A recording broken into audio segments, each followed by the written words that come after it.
Everyone knows North Africa or Northern Africa as a region encompasses the northern portion of the African continent. Yet, everyone seems to have widely different ideas on what exactly is the scope for the region, and the answer varies depending on who you ask. Sometimes it is defined as stretching from the Atlantic shores of Mauritania in the west all the way to Egypt's Suez Canal. Varying sources limit it to the countries of Algeria, Libya, Morocco and Tunisia, a region that was known by the French during colonial times as Afrique du Nord and is known by Arabs as the Maghreb West, which translates to the western part of the Arab world.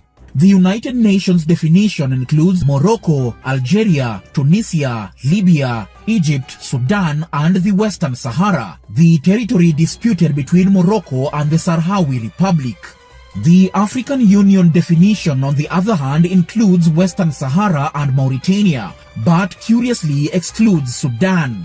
You see, the geographic entity of Northern Africa has no single accepted definition because of a whole set of geopolitical reasons. North Africa is more closely associated with Western Asia than with the rest of Africa under the umbrella of MENA to form the Middle East North Africa region, but this also cuts out Egypt from the group and only includes countries of the Maghreb.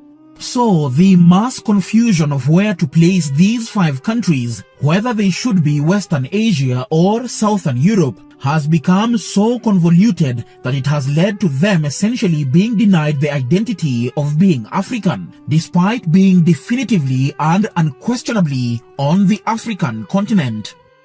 Tokenism, the practice of making only a symbolic effort to do a particular thing, especially by recruiting a small number of people from underrepresented groups in order to give them an appearance of equality. In my mind, the rest of Africa is guilty of tokenism against North African countries and should not get a get-out-of-jail-free card on some of the blame. In Africa-wide conferences meant to discuss African issues, Morocco, Algeria, Tunisia, Libya and Egypt have often had tokenistic representation, if any at all.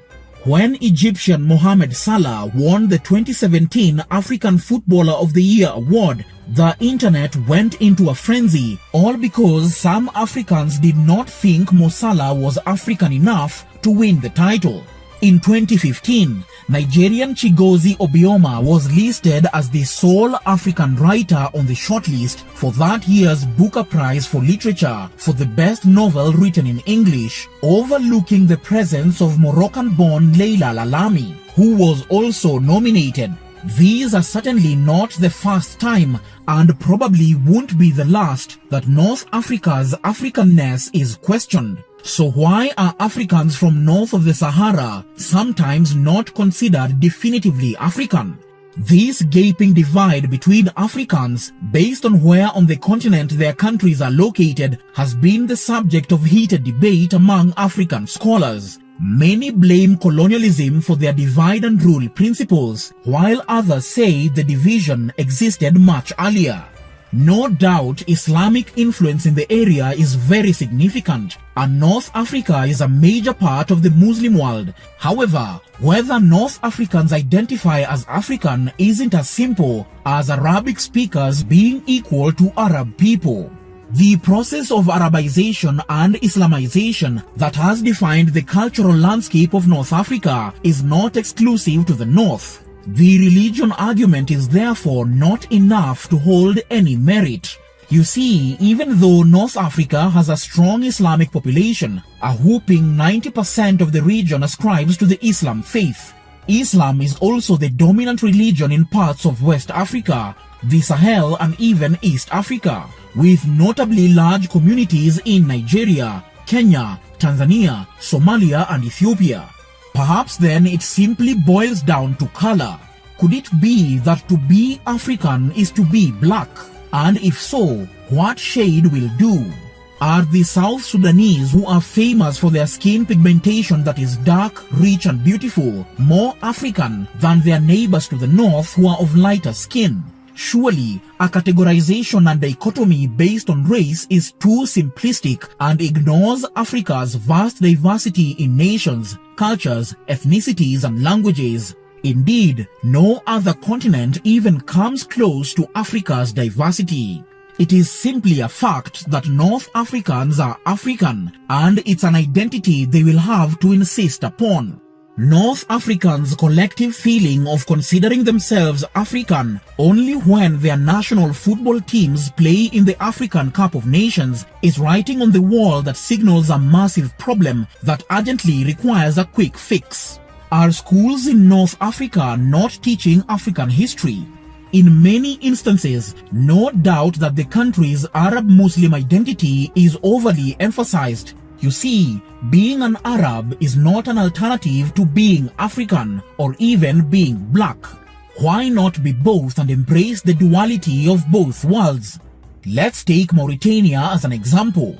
The country has a population of 5 million, divided between the Arab-Berber population to the north and black Africans to the south. Despite its prevailing Arab culture, Mauritanian society is multi-ethnic. The Bidan or so-called white Moors make up 30% of the population, while the Haratin or so-called black Moors comprise 40%. Both groups reflect a fusion of African, Arab, Berber ethnicity, language and culture. Mauritanians can therefore identify as Arab and African at the same time. Certainly, there is a lot to say about the distance between North Africa and the rest of the continent. Some North Africans have tried to distance themselves from Black Africa. A good example is that after independence, countries like Egypt and Algeria looked to the Middle East for a model of an Islamic nation, and Morocco and Tunisia looked to Europe for economic partnerships. Aside from this, many mainstream scholars have for years hypothesized that unlike black Africans found south of the Sahara, North Africans have a similar level of Neanderthal DNA as South Europeans and West Asians, and that modern North Africans derive mainly from a back-to-Africa population from Eurasia from before 12,000 years ago, which seems to represent a genetic discontinuity with the earliest modern human settlers of North Africa.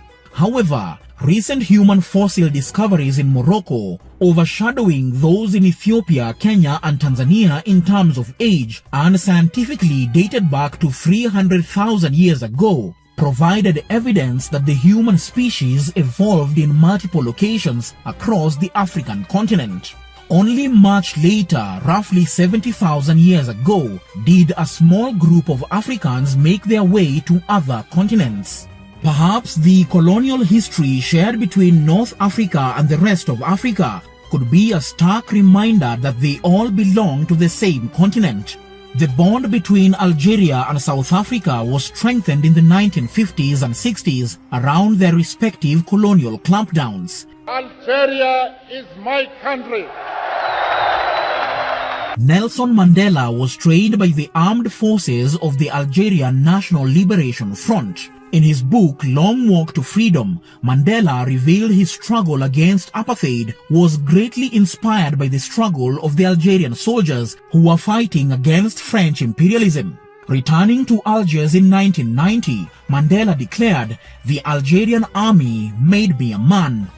On a more positive note, in recent years, North African countries have been turning their focus away from Europe and towards their own continent. North Africa's return to Africa has been a striking feature of the region's foreign policy in recent years. The countries have stepped up their engagement with countries south of the Sahara, recognizing them as leading emerging markets and a region whose influence in international politics is likely to increase in the coming years. This back to Africa shift in focus is driven by three main factors. First, some countries are engaged in an effort to win diplomatic support on significant questions of national interest. For Morocco and Algeria, the dispute over Western Sahara and their broader geopolitical rivalry. In the case of Egypt, its concern about the giant dam Ethiopia is building on the Nile.